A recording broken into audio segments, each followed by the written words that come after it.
Plan for America podcast is a show dedicated to national unity through prosperity that's achieved by free market capitalism. We believe that a rising tide does lift all boats. This show will be positive, solution-oriented, and nonpartisan.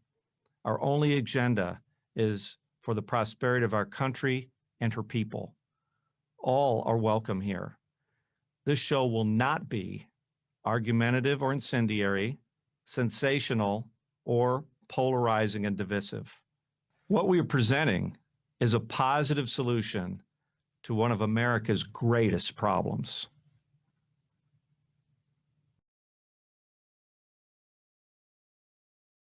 Hello and welcome to Plan for America podcast, coming to you from Dynamic Reality Technologies on the campus of Coastal Alabama Community College in Fairhope, Alabama.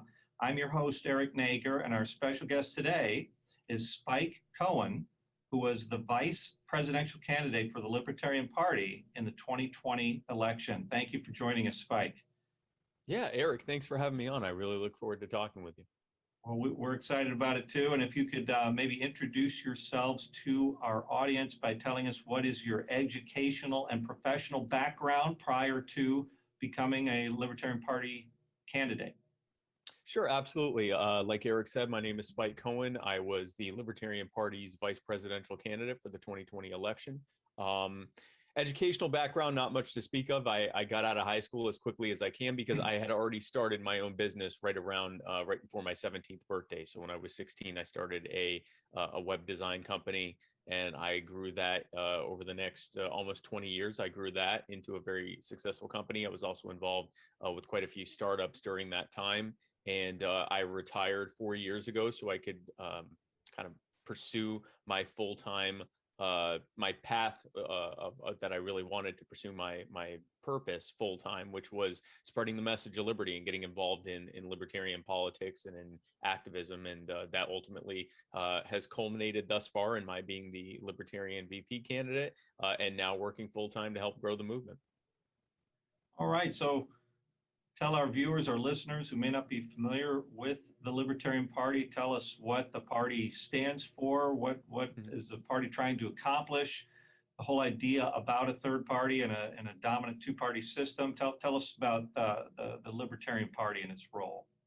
Sure. So in a nutshell, libertarians believe that we all do best when we are most free. And conversely, we believe that if you look at all the problems that we're facing, all of them are at least either made worse or created from the beginning and made worse by the fact that too much power is in the hands of too few people.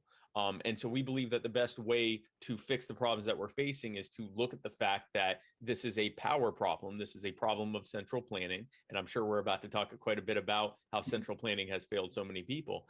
And to, instead of trying to decide who should be in charge of those centrally planned programs that are failing us and plans that are failing us, and instead dismantling them and putting the power back in the hands of the people where it always belonged. We also believe the two-party system is a extension or is a symptom of the greater disease, which is that system. The purpose of the two-party system is to create this theater of opposition, this idea that you have to either be a Democrat or a Republican. And if you're not a Democrat, then you're a Nazi. Or if you're not a Republican, then you're a filthy communist. And that you have to pick which one is the, quote, what we hear it all the time, the lesser evil. But what it really is a good cop, bad cop routine. And you have to decide which one's the good cop and which one's the bad cop. And the politicians in both parties, they pander to their base. But more importantly, they pander against the other base. They play good cop to their base and bad cop to the other base. That way, when you don't like your politicians on your side that you've picked, let's say that you're more on the conservative side of things. And so you look at someone like Donald Trump, who breaks every promise he makes and says he's going to cut government, but instead he's overseeing $7 trillion in new debt and tens of trillions of dollars in spending. And you look at him and you go, well, that's certainly not who I wanted to vote for. But if I don't vote for him, I'm going to get Joe Biden, and he's terrible. Or if you're on the other side, you'll say, wow, Joe Biden says he's going to do all these things, but he's been behind every bad policy to come out of DC for over 40 years now. But if I don't vote for him, I'm going to get Donald Trump and he's terrible and evil. But then if you look at what happens when Republicans and Democrats get in office, all they do is work together to rob all of us blind, to pay off the cronies to put them in office, and to enrich themselves and get more power over us and more control over our lives. That's all it's ever about. And the only way we're ever going to fix it is to break the two-party system, dismantle the systems they've created, put the power back in your hands. And the Libertarian Party is the only party and movement that is pushing to do that. And what success have you had? I mean, what initiatives do you have to help achieve this? What are some of the things you're trying to accomplish, maybe even at the state and local level, if not at the national level? I mean, can give us an overview if you can. Absolutely. So the Libertarian Party was started 50 years ago in someone's living room in Colorado. And it was largely just an active protest at that point. Richard Nixon had just finalized the process of taking us off of the gold standard. They knew the horrors that would lead to, and we now have, the 50 years of what's happened since 1971 to see exactly what that led to, everything they said it would happen. But it started as a protest. It started as people who were running for president who knew they had no shot to ever do so, but they just wanted to give people who were against the system some kind of vehicle to vent their frustrations. In that 50 years time, we now have hundreds of elected officials across the country, almost all of them at either the local or state legislative level, but we have been growing steadily for years now. We are now solidly the third largest political party in the country. The difference between 2016 and 2020, the difference between the votes share we got, not just in the presidential election, but in elections across the country, and all the other so-called third parties got widened even more than it was in 2016. We are now the third party. We are now the third largest party. There is the Democrats and the Republicans, there's the Libertarian Party, and then there's, at this point, everyone else. So we are growing, and our initiative is on every single issue. It basically boils down, and we're going to be talking specifically about healthcare and welfare and that kind of stuff, but everything boils down to this. The government has failed you, and it's not because of specific politicians. They failed you because government is a uniquely bad way to organize something. It is a monopoly of force. It is inherently unaccountable. It is inherently, there is not a way to opt out of it. And so therefore, any solution they give you, anything that they force you into, they don't really have to provide you with any value. And in fact, by making things worse, they're able to then grandstand on your suffering in order to get you to keep voting for them and giving them more money and more control. So it's a uniquely bad way to do things. And we believe, and I think Plan for America, from everything I've heard, sounds like a perfect example of that. We need to be putting the power back in the hands of people to voluntarily create solutions that are going to fix the problems that they have often created, that the politicians have created. Yes. Well, can you tell us a little bit about the 2020 campaign, where you went, what reception you received from people, maybe any frustrations with not being included in some of the debates? Right. Just share with us that process of running for a national office. It was incredible, man. So last year I got the nomination and it happened in this room. We had to do it by Zoom because none of the states that we wanted to try to actually have an in-person convention with thousands of people from across the country that was during the height of the lockdowns, even in some of the states that later allowed, got rid of the lockdown. So it wasn't really possible to do it at that time. So we had to do it by Zoom. And so I remember sitting here and thinking, are we going to campaign by Zoom, or are we going to, go places? And by July, that answer was very clear. I ended up going to 35 states, meeting tens of thousands of people. We even had a bus tour that lasted months. I think I racked up like 80 flights total or something like that. I was in October, I was in an average of 2 states a day. It was the most challenging and rewarding thing I've ever done in my life. It is an incredible honor. And every time I'm now continuing to travel pretty much every weekend. I actually just got back from Minnesota.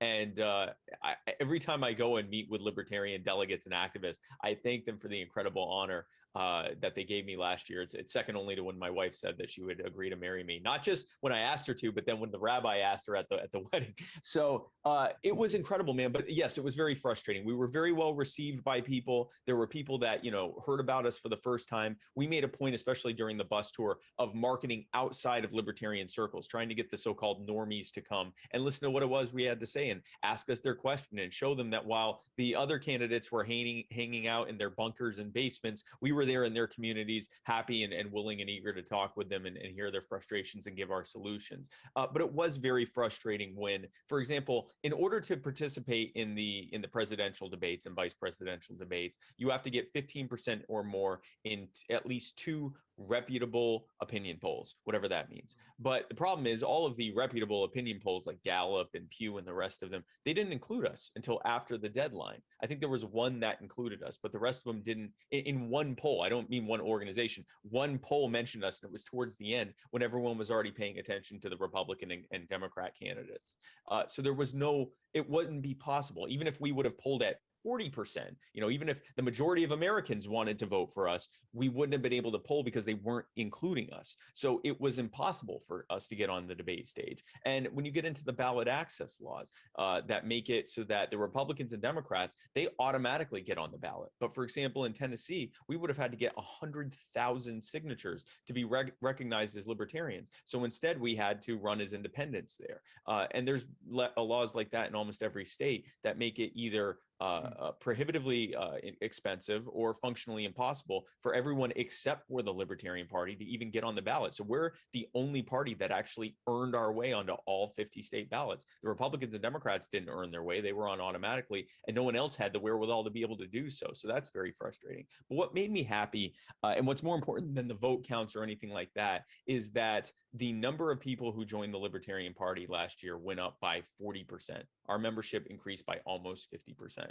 The number of registered libertarians, people that registered with their state as libertarian, went up double digits last year across the country. So those are the metrics we can use to show the excitement that's happening moving forward. And an example of that is in April, earlier this year, in April of 2021, there was a series of special elections in a handful of states. Of the races that the Libertarian Party targeted and ran candidates, we won over 50% of those races. So they were typically local and regional races. But the fact is, we do have momentum. We are growing as a party, and we do seek to dismantle the problem, the systems that are creating the problems we're facing. So what is your plan then going forward? I assume the ground is being laid for 2024 in terms of getting pollsters to survey you to be included in the polls. In terms of ballot access, do you have to do this all over again each time in 2024? I mean, what's the status of that?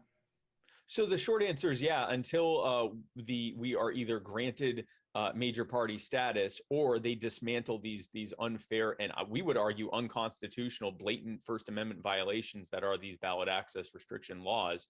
Until that happens, everyone except for the Republicans and Democrats have to do this every 4 years. And the short answer to how to fix this is we have to create a movement.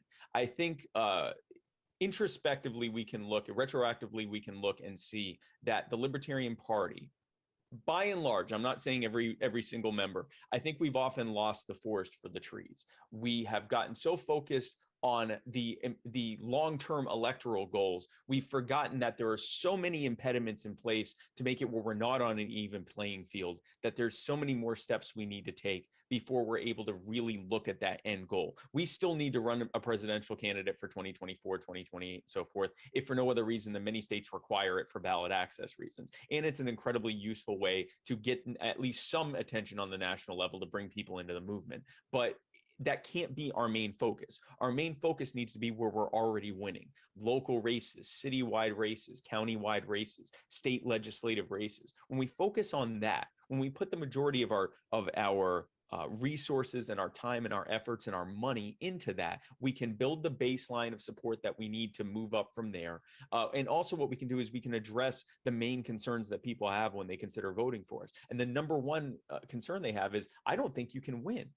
Now, when we show that we're winning across the country, that makes them more likely to vote for us, at least at that level and moving up from there. Or, concerns like, I only hear from you for a few months every 4 years. Well, no, if we have libertarians elected across the country, they're going to be hearing from them as elected officials year round, every 24/7, or at least as often as they hear from Republicans or Democrats. Anyone who has concerns that our ideas sound good, but are they actually going to work? We can show them what libertarian governance looks like at the local level and moving up from there. So My idea, and what I'm trying to lead by example with, is going across the country, meeting people where they are, addressing their concerns at the local level, identifying candidates who can run in those races and push for legislative goals in those areas, and build the movement for liberty, so that by the time it's time to be able to score 15 or 20% or whatever they make it to get on the debate stage, it'll be impossible to ignore us, and they won't be able to ignore us. And at that point, we'll have built our own thing, so that even if they do ignore us, we already have a foothold to be able to seriously contest those races, even if they try to ignore us. Okay. So it's a long-term goal. And I ran for city council office years ago, and a nonpartisan election. I recommend it to everyone to run for office at least sometime in your life, because you learn a lot about yourself. I can't imagine running for a national office like you. But I have to ask, looking ahead to 2024, are you going to be potentially a candidate for your party's nomination? It's honestly nothing I've ever even thought about at this point. It's not something I'm going to seriously consider for at least another year. And the reason is because, number one, there are so many things that need to happen that we need to work on right now. There are people that are running for races that are going to happen later this year. There are people that are running for races for the midterms. Yes. And the other thing is this: if we aren't growing this movement, if we aren't doing what we just talked about, growing this movement at the local level and putting all of our most or all of our focus on that, and on growing an actual movement of liberty that brings people in, gets them excited, makes them want to vote for candidates at the national level, even if they don't think they can win because they see that we're the only solution to fix this, then what's the point of who cares who runs? If it's me or someone else that's running, who cares? If all we're going to do is go up there and raise a few $1 million and score within the margin of error on the opinion poll, we get 1, 2, 3%. What did it matter? What's the point of that? So it really isn't my focus or my concern. I'm not ruling it out. I will say this though: if I'm running in 2024, I wouldn't be doing anything differently than I'm doing right now. And if I'm not running and I just want to focus on growing the movement for the next several years, I wouldn't be doing anything different than I am now. So it's not really relevant at this point, nor is it anything I really seriously consider. All right. Well, we're going to take a quick break. We'll be right back with Spike Cohen on Plan for America podcast. If you like what you're hearing and want to learn more about Plan for America, visit our website at www.planforamerica.us. There's an extensive Q&A section there, and if you don't see a question you have, then please ask us by email. You can order our book, Plan for America: How to Place the American Dream on a Sure Foundation Forever. That can be found on Amazon.com. You can like us on Facebook. And if you really like what you're hearing, you're welcome to contribute through our website. Plan for America is a nonprofit 501c3 organization, and all contributions are tax deductible. All right, welcome back to Plan for America podcast. I'm your host, Eric Nager, and our guest today, Spike Cohen, who was the Libertarian vice presidential candidate in the 2020 elections. Of course, at the top of their ticket, Dr. Jo Jorgensen, J-O, female. Jo Jorgensen was the head of the ticket there, and they ran together in 2020. And we were talking in the first segment about the Libertarian Party, some of their goals. But now I'd like to transition to talking about Plan for America.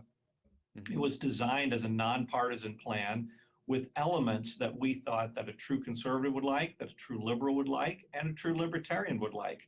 So I'll just throw it out there, some of the things that appeal to you as a libertarian about the plan. What strikes you, or what struck you, I guess, when you first started looking at it? So number one, and this is back before I even knew much about it, when I first met you and talked with you and the others there at Freedom Fest, and you brought it up to me, I said, is this plan voluntary or coerced? You said it is completely voluntary. It's based on contract law. It is a voluntary contract that is, everyone's bound to it. The federal government would be bound to it. The state governments would be bound to it. But you as an individual could choose whether or not you wanted to enter into this contract. I said, you've already sold me on wanting to know more about it just by virtue of the fact that it's voluntary. And the reason why that matters so much isn't just the standard issue libertarian answer of, well, you shouldn't make people do stuff, because that's also true. But we need to look at why voluntary is good. If Plan for America is as good as it looks like it does on paper, if it ends up working that well, that's fantastic. And anyone who wants to enter into it can. Anyone who wants to stay on the status quo system, I don't know why they would, but anyone who wants to is more than happy to do so. Or anyone who wants to try something different is more than welcome to do so. If it turns out that Plan for America ends up not working as well as it said it was going to, then this is something that people can choose to opt out of and go into something else. This is the beauty of a voluntary system, is that if it works, great. If it doesn't work, also great. That's one thing we can check off on the list of how do things work. This is the problem with government in general. When they create something, it's not voluntary. The only choices you have are compliance or punishment. And what that inherently means is that it removes the market signals that would indicate whether something is working or not. So if people could opt out of Social Security right now, if they could opt out of Medicare right now, if they could opt out of paying for all of this entitlement state right now, it would crumble instantly. The only thing keeping it afloat is the fact that everyone is forced into it, and the fact that they can print out endless Federal Reserve notes to fund it and force us all to pay for the loans that they're taking out from the Fed with interest. If absent that, this thing would have crumbled long ago. And even with that, it's still slowly falling apart. And so this is what happens when something is coerced. There is no mechanism for demonstrating it's not working. And so it just keeps moving forward. And in fact, because it's being pushed by politicians, they actually have a vested interest in things getting worse, as I was saying, so that they can grandstand on your suffering and use it to, to say, that's why you need to vote for me, because I'm going to spend even more money on this failed thing. They have a perverse incentive for things to get worse, whereas in a market-based voluntary thing, you have an incentive for it working, because if it doesn't work, people are going to go find something else. Good points, and that's all part of it. I mean, why we set it up that way. My nephew is also has big libertarian inclinations, so he was happy to see that it was not a coerced thing as well. So yes, you can opt in. It's contract law. And one thing you were asking before the show, Spike, was how long would it take, assuming various groups of people opt in? Okay, so we looked at it, if everyone opts in, best case scenario, how long would it take? Depending on what you assume about market returns, the Congressional Budget Office only allows us to assume 6.2% market returns over time, which is way below historic norms. Historic norms are closer to 10%. Yeah. So if you take the low end of that, our assumption is that the lines would cross. In other words, all unfunded liabilities would be gone by about 2071 if the plan started today. Or if we assume more normal market returns, it would be around 2054. But either way, light is clearly at the end of the tunnel, and not something that is almost no hope of ever seeing the light of day like the current system. We're just getting deeper and deeper into debt with no hope of paying it off. So that addresses one of your questions there. So I don't know what your take on that is, but you can't turn a ship around overnight, but at least it's a plan to get to a better future. Well, exactly. And even if, let's say that you didn't have immediate adoption, by everyone, or even the vast majority. Let's say that only a large portion, let's say only 10, 15, 20% of people opt in initially, you would at least have enough of a test bed within those people to see that it's serving them and that it was a net payer, a net contributor to the unfunded liabilities that have been created by the old failed system, right? So if nothing else, and then that's going to lead more people to come in, that's going to lead more of the wayward skeptics that were, concerned about it to say, oh, well, that does work. And then that leads to more adoption, that leads to, an even higher payout the next time. So even if that caused that sunset for paying off the old unfunded liabilities, even if that pushed that out, you'd still be well on your way towards that. And once you had even 50+% adoption of this thing, then I would think that when you look at how the agencies that are scoring out how things are going to work long term. And I don't mean government agencies. I mean, like, when you look at the companies that are doing these long term analyses of how macroeconomically the US and the world markets are going to do, the knowledge that we are on the path towards full solvency, not just solvency, but actually paying off and settling all the old unfunded liabilities, and the ceasing of the creating of new unfunded liabilities, that would be such a calming and stabilizing effect on the market that you would see, I believe. I mean, obviously, this isn't financial advice. Full disclosure, I'm not a financial advisor. This is not financial advice. I'm simply a humble Jew on the internet. But the fact is, I mean, just common sense would tell you that the stabilization effect of that would lead to less negative volatility on the market. It would lead to higher consumer sentiment, higher investor sentiment, and long-term would contribute to those gains being even higher. I would think that 6.2% would be an absolute floor at that point. I'm thinking you're looking at low double digits, 10+% at that point. Well, we think so too, and we think it would serve to stabilize recessionary cycles, because there'd be constant buying all year round. I mean, every time people make contributions, more stock is going to be purchased. Whether the market's up, market's down, it's going to act as a stabilizer on the market itself. So we think it would mitigate some of the volatility as well. We won't know that for sure until the plan's enacted. But one thing we tried to design was enough goodies that it would incent everyone to join, because it's better than the current system. Right now, you have politicians arguing about means testing or raising the retirement age or something like that, where someone gets hurt and to give up something for the better of the whole plan.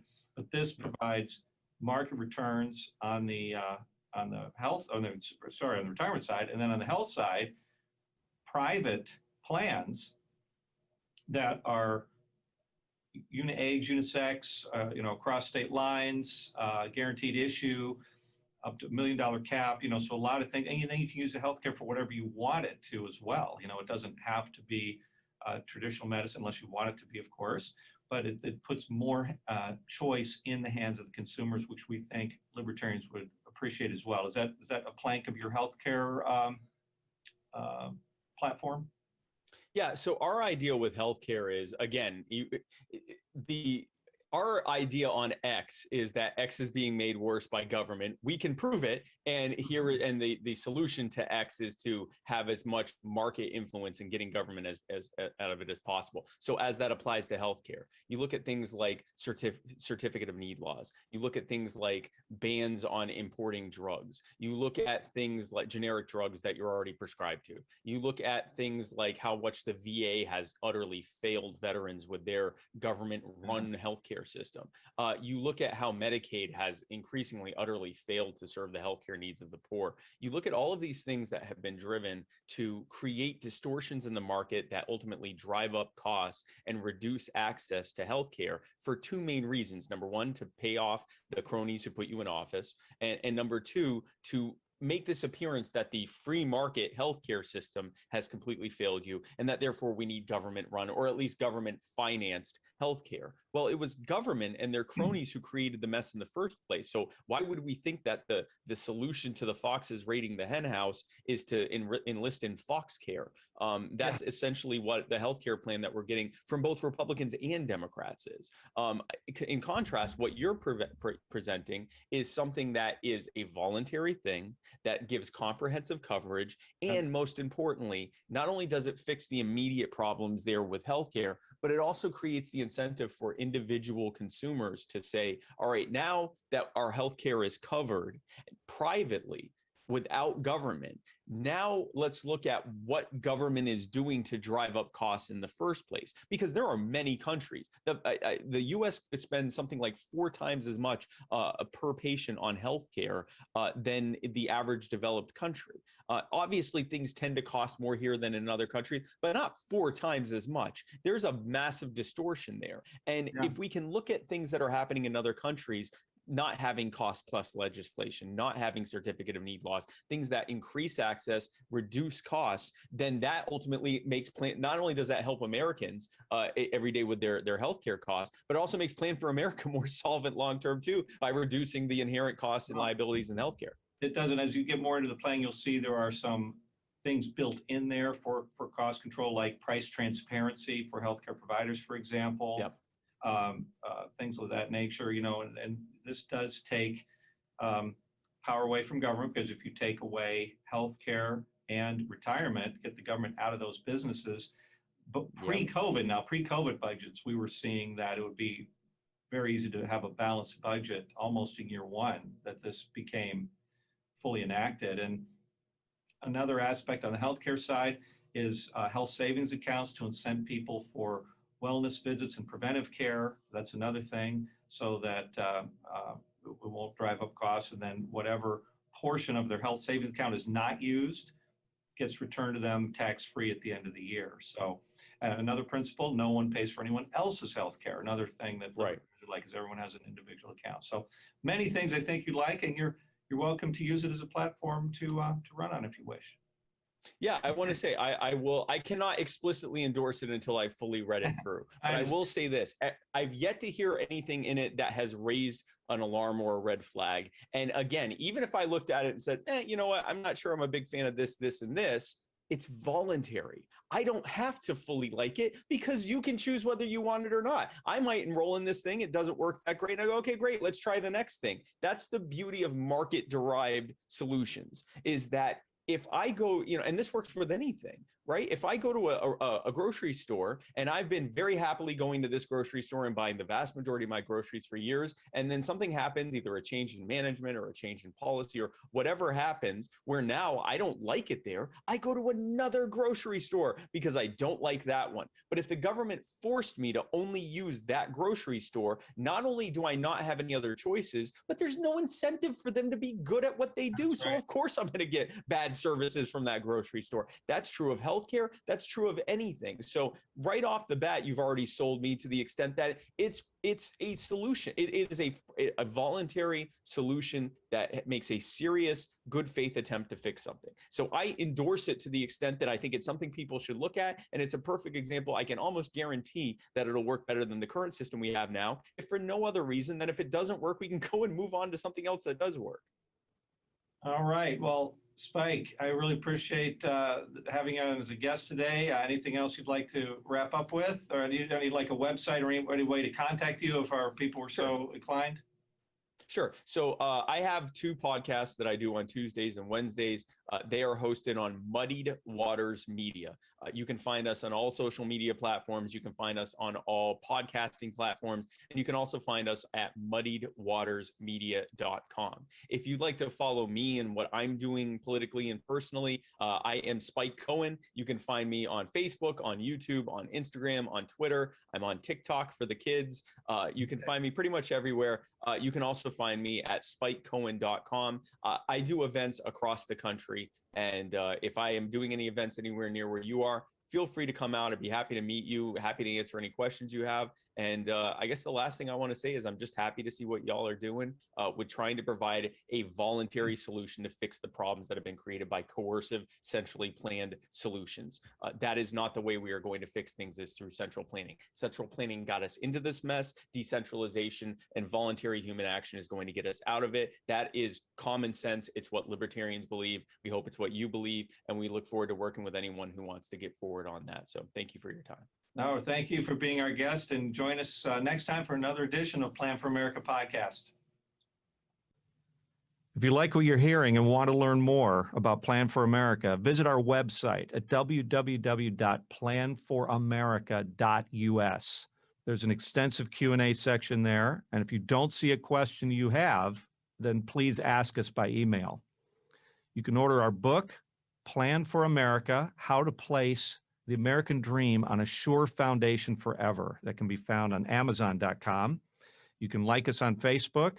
And if you really like what you're hearing, you're welcome to contribute through our website. Plan for America is a nonprofit 501c3 organization, and all contributions are tax deductible.